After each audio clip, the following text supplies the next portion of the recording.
مما لا شك فيه، حلوة بداية مواضيع التعبير دي، مما لا شك فيه إن السينما المصرية في مرحلة معينة كانت غزيرة الإنتاج إلى حد ما بالنسبة للي بيحصل دلوقتي طبعا، لكن في وسط الإنتاج ده في أفلام اتظلمت، مش اتظلمت لأنها ما اتشافتش، لا الأفلام دي ممكن تكون اتشافت كويس قوي على فكرة، لكن اتظلمت لأنها كان ممكن تكون أحسن بكتير قوي، وما بقتش أحسن بسبب عوامل كتير وأكيد مختلفة. في القائمة دي هنتكلم عن أفلام كان ممكن تكون أحسن بمراحل شديدة جدا، ولكن للأسف الفرصة دي ضاعت، وهنتكلم عن كل فيلم ليه فرصته ضاعت. ومن غير كلام كتير بقى ومن غير مقدمة طويلة زي كل مرة، خلونا ندخل مع الفيلم الأول وهو فيلم ماكو. فيلم ماكو صدر عام 2021 وهو من بطولة نيكولا معوض وبسمة ومنذر ريحانة وعمرو وهبة وناهد السباعي وسارة الشامي.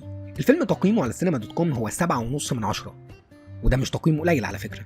الفيلم بيحكي عن 8 أشخاص شغالين في ايجنسي بيحاولوا ان هم يعملوا فيلم وثائقي عن عبارة غرقت، وبيكون الطريق بالنسبة لهم ان هم يغطسوا لحد العبارة دي بنفسهم علشان يطلعوا منها أسرار قدر الإمكان. ولكن أثناء رحلة غوصهم دي بيفاجئهم قرش. فيا ترى ايه اللي هيحصل؟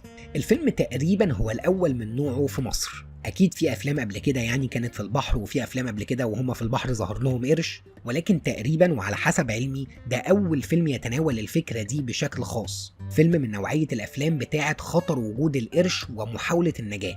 طبعا النوعية دي مشهورة جدا بره في هوليوود، بتتعمل كتير جدا ولحد ما تم استنزافها تقريبا، ولكنها جديدة جدا في مصر. الفيلم ده كان عنده مقومات كتير جدا ان هو يكون احسن بمراحل. معاك كاست حلو جدا، منهم الكوميدي ومنهم اللي بيمثلوا تراجيدي ومنهم الممثلين الكبار فعلا. معاك فكرة تعتبر جديدة على السوق المصري، معاك طاقم CGI حقيقي كان كويس جدا، معاك قصة إلى حد ما كان ممكن تكون أحسن، ولكن في النهاية كل ده نزل على مفيش. الفيلم حقيقي بالنسبة لي ورغم تقييمه الجيد على السينما.com كان فيلم وحش قوي. صورة تقريبا مش باينة، شخصيات بتاخد قرارات عكس شخصيتها اللي انت قدمتها على مدار الفيلم، صوت تقريبا مش واضح، محاولات لتقليد افلام كتير اجنبيه، وزي ما قلت الفكره دي اتعملت في افلام اجنبيه كتير والفيلم كان واضح انه متاثر بكتير منهم، في افكار كتير في الفيلم مش اصليه، ده غير طبعا تقديم الشخصيات اللي كان الى حد كبير مهلهل جدا، وده خلاني لما في شخصيه تروح مع القرش ما احسش ان في اي مشكله، تمام يعني كويس انه راح. قرار نهايه غريب جدا ما قدرتش افهمه، وحقيقي الفيلم ده انا شايف ان فرصته ضاعت رغم ان هو كان ممكن يكون احسن كتير قوي وكان متوفر له كتير من عوامل النجاح، لكنه بالنسبة لي على الأقل ما استغلاش صح. الفيلم اللي بعد كده في قائمة النهاردة هو فيلم الماجيك اللي نزل عام 2007. الفيلم من بطولة طاقم أوقات فراغ، وخلي بالكم من المعلومة دي لأن احنا هنستخدمها كمان شوية، أحمد حاتم وعمرو عابد وكريم قاسم.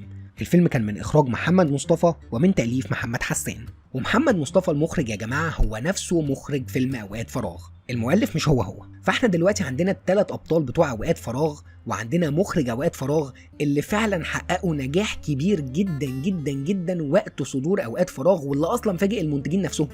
طيب نعمل إيه بقى؟ هل مثلا نستثمر النجاح ده بإن احنا نكتب فيلم حلو ليهم، أو مثلا نعمل لكل واحد فيهم فيلم محترم يليق بيه كشاب دخل الصناعة ونجح فجأة؟ لا، احنا نكتب فيلم مفكك جدا وملوش اي معنى علشان بس نستغل نجاح اوقات فراغ بالثلاث شباب دول والمخرج. وطبعا فيلم الماجيك سقط سقوط ملوش مثيل، الفيلم تقييمه على سينما.com هو 5.5 من 10. الفيلم ما نجحش على الاطلاق، الفيلم كان وحش جدا، قصته كانت وحشة جدا، التمثيل فيه كان وحش جدا، الاخراج فيه كان وحش جدا، الصورة فيه كانت وحشة جدا، حقيقي فيلم يعني ما يتشافش. والثلاث ابطال الرئيسيين في الفيلم ندموا على الفيلم بعد كده وندموا ان هم عملوه اساسا. الفيلم بيحكي عن مجموعه من الاصدقاء الشباب اللي بيقرروا فجاه بسبب صعوبه الحياه عليهم انهم يتحولوا لحراميه ويبداوا يسرقوا، وفي رحلتهم دي بيتعرفوا على شاب ثالث وبيبقوا كلهم عصابه على الضيق كده. الفيلم بيناقش قضيه الفقر وبيناقش قضيه طموح الشباب المبالغ فيه وازاي ده ممكن يوصلهم لحاجات جايز تكون مشكله. لكن حقيقة أنا شايف إن الفرصة دي كان ممكن يطلع منها كتير جدا، خاصة بعد نجاح أوقات فراغ، طبعا مش بالشكل اللي طلع في الماجيك، ولكن هي كانت فرصة ضايعة. والفيلم اللي بعد كده هو فيلم خط دم. فيلم خط دم صدر عام 2020 وهو من بطولة نيلي كريم وظافر العابدين، وتقييمه على سينما.com هو 4.5 من 10. الفيلم المفروض إنه أول فيلم عن مصاصين الدماء في مصر، فرصة مثيرة جدا للاهتمام، فكرة مثيرة جدا للاهتمام، حاجة ممكن تجذب ناس كتير خاصة من محبين عالم مصاصي الدماء، حاجه ما اتعملتش عندنا في مصر قبل كده غير في فيلم انياب، يعني مش هنعتبرها تجربه. 2 ممثلين كبار زي نيلي كريم وظافر العابدين، توليفه كده كان ممكن تنجح اي فيلم. الفيلم يمكن اتشاف كويس جماهيريا، ولكن كل اللي شافوه طلعوا منه مقروفين. الفيلم قصته ضعيفة جدا، بيحكي عن أب وأم، الأب مصاص دماء والأم لأ، من غير ما نعرف بقى هو ليه مصاص دماء. هل ده هو كان إنسان وبقى مصاص دماء، ولا هل هو كان مصاص دماء وهي حبته وهو مصاص دماء، ولا هل اتجوزته على إنه إنسان عادي وبعدين عرفت إنه مصاص دماء. المهم يعني إن هما بيخلفوا ولدين توأم، ولد منهم بيدخل في غيبوبة بسبب حادثة بتطول لمدة سنين، وبيكون الحل الوحيد إنهم يصحوه من الغيبوبة إنهم يحولوه لمصاص دماء، بدون برضو شرح أي حاجة أو أي يعني سبب للكلام ده كله. فكرة جايز تكون حلوة، كان ممكن يطلع منها أحسن كتير لو كان الفيلم اتكتب أحسن من كده. اديني بس شوية مبررات، اديني شوية دوافع، اديني شوية معلومات. أنا مش عارف حاجة، أنا جيت هنا، أنا لسه جاي، أنت بتقدم عالم جديد عن مصاصي الدماء، اديني أي معلومة، ما تخشش في الموضوع على طول كده، ما أنا مش فاهم حاجة. ده غير طبعا نهاية الفيلم اللي أنا مش فاهمها لحد دلوقتي، أنا مش فاهم فعلا الفيلم انتهى على إيه يعني. بس تمام.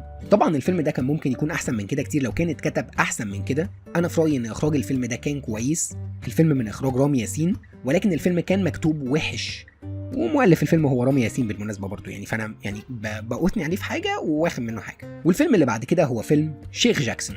فيلم شيخ جاكسون صدر عام 2017 وتقييمه على السينما.com هو 6.5/10، وهو من بطولة أحمد الفيشاوي وأحمد مالك وماجد الكدواني. الفيلم من إخراج عمرو سلامة، وعمرو سلامة مخرج كبير، ومن تأليف عمرو سلامة، وعمرو سلامة مش كاتب كويس. الفيلم بيتكلم عن شيخ اسمه خالد. الشيخ خالد يوم 25 يونيو 2009 بيتفاجأ بخبر وفاة مايكل جاكسون. الخبر ده بيهزه من جواه جدا، لأنه بيرجعه ذكريات سنين كتير لورا عشان يفتكر نفسه في مرحلة الشباب أيام ما كان مغرم بمايكل جاكسون. الفيلم طبعا دراما في المقام الأول، بيناقش صراع ما بين 2 جوه شيخ، بنروح فيه للماضي علشان نشوف طفولة شخصيتنا الرئيسية، بنرجع فيه للحاضر علشان نشوف هو تحول لإيه، بنشوف الصراع النفسي جواه. ولكن ورغم كل ده الفيلم طلع مفكك جدا. أولا خلوني أقول إن الفيلم فيه أداء تمثيلي استثنائي من أحمد مالك، وأداء تمثيلي يقرف من أحمد الفيشاوي. الفيلم تحس كده إنه كان مكتوب على الورق كويس، او لو كان عمرو سلامة قعد في قعدة كده وقعد يحكي للناس فكرة الفيلم الجديد بتاعه كانت هتطلع كويسة، لكن لما تنفذ طلع مفكك جدا. الفيلم كان ممكن يكون احسن كتير لو كان اهتم فعلا بجوانب تعلق الناس بمايكل جاكسون، خاصة ان مايكل جاكسون فعلا اثر في حياة ناس زي ما اثر في حياة بطل فيلمنا. ولكن الفيلم ساب كل ده وبدأ يناقش حاجات تانية خالص. الفيلم ما اقدرش اقول انه سيء، ولكنه مش فيلم حلو. الفيلم اللي بعد كده هو فيلم الحفلة اللي صدر عام 2013. فيلم الحفلة من بطولة أحمد عز ومحمد رجب وجمانة مراد وروبي، والفيلم تقييمه على السينما.com هو 8.3/10، ويمكن ده الفيلم الوحيد في قائمتنا النهاردة اللي نقدر نقول إنه استثناء، وده لأن فيلم الحفلة فيلم حلو جدا يا جماعة. الفيلم فعلا حلو من على كل الأصعدة، أداءات تمثيلية حلوة جدا، قصة حقيقي مثيرة جدا للاهتمام. الفيلم بيدور عن واحد ومراته بتخش تجيب حاجة من سوبر ماركت ما بتطلعش، فبيبدأ انه يبلغ البوليس، يبلغ اهلها، يبدأوا يدوروا عليها وبيكتشفوا انها اتخطفت. والفيلم كله عبارة عن رحلة بحث بطلنا عن زوجته، واللي بيشعلل الموضوع زيادة بقى انها بتكون حامل. الفيلم تقييمه جيد جدا على السينما.com، وفي ممثلين النهاردة بيشيلوا افلام لوحدهم، والقصة مثيرة جدا للاهتمام، واخراج الفيلم يا جماعة يعني حقيقي حلو جدا. فكرة طريقة الحكي بتاعت الفيلم اصلا جميلة. الفيلم ده بيتحكى بطريقة استثنائية كده، مش حاجة دارجة. طيب ليه الفيلم ده موجود في قائمة الافلام اللي اتظلمت؟ لان الفيلم للاسف فشل سينمائيا جدا. الفيلم ما حققش تقريبا اي ايرادات، ولكنه حقق نجاح جماهيري كبير جدا بعد ما نزل، وده لان ظروف البلد وقتها ما كانتش مناسبه ان الناس تخش السينما وتشوف الفيلم ده، زائد ان الفيلم ده تقريبا ما اتعملوش اي دعايه كويسه. انا عرفت الفيلم ده بالصدفه لما نزل على اليوتيوب، ولكن حقيقي الفيلم ده حلو جدا ويستحق المشاهده جدا. والفيلم اللي بعد كده في قائمه النهارده هو فيلم مصور قتيل اللي نزل عام 2012. فيلم مصور قتيل من بطوله اياد نصار ودره واحمد فهمي وعمر السعيد ورحمه حسن. الفيلم تقييمه على السينما.com هو 7.2/10، ده مش تقييم سيء، والفيلم في الحقيقة مش سيء. الفيلم بيتكلم عن مصور تقريبا كده بيقدر يشوف المستقبل، وده اللي بيخليه أحسن مصور جرائم في مصر، وده لأنه دايما موجود ساعة وقوع الجريمة، ودايما بيصور الجرائم فريش، أول صور دايما بتنزل من عنده وأحسن صور كمان. الفيلم من تأليف عمرو سلامة ومن إخراج كريم العدلي. طيب ليه الفيلم ده موجود في القائمة دي؟ لأنه الحقيقة كان ممكن يكون أحسن على مستوى الكتابة، وكان ممكن يكون أحسن على مستوى التصوير، وبشكل عام كان ممكن يكون أحسن على مستوى القصة. الفيلم كان المفروض يكون ذكي. وليه بقول كان المفروض؟ لأنه ما كانش ذكي، هو الفيلم كان المفروض يكون ذكي. الفيلم انت تقدر من نصه تقريبا تكشف خلاص التويست بتاع الفيلم، تعرف خلاص كل سر فيه وتقدر تكشف كل لغز، وده الحقيقة مش المطلوب في فيلم زي ده. انت المفروض تفضل مش فاهم حاجة لحد النهاية، يعني المفروض تتفاجئ من النهاية، لكن انت مش هتتفاجئ لانك تقريبا هتبقى عرفت كل حاجة. زائد ان الفيلم فيه شوية اداءات تمثيلية ضعيفة شوية من احمد فهمي ومن درة، ولكن في النهاية هو فيلم الى حد ما متماسك وتقدر تتفرج عليه ويمكن يعجبك.